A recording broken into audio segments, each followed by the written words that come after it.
ए माऊए पड पडशील पर्या मार खाशील सांगलं तुला मार खाशील.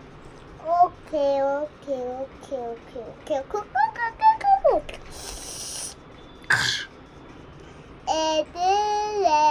तर म्हटलं माझी मम्मी गेली गावकर तर मी आहे पली दीदी आणि मी आहे इजी.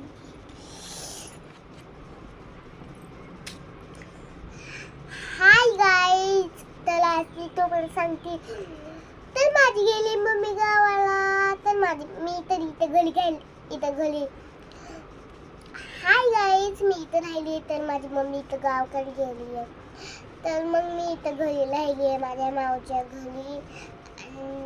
मी आहे पली दीदी आणि मी आहे आणि मी ते दुसऱ्या आहे साडू दीदी आणि मी आहे पली दीदी आणि मी पली दीदी आमची फ्रेंड. मी साडू दीदीची फ्रेंड आहे. मी आहे पली दीदी आणि माऊ. तर मी मावच्याकडे आता मी कॅन्डल बनवणार तर आता कॅन्डल दाखवते. वा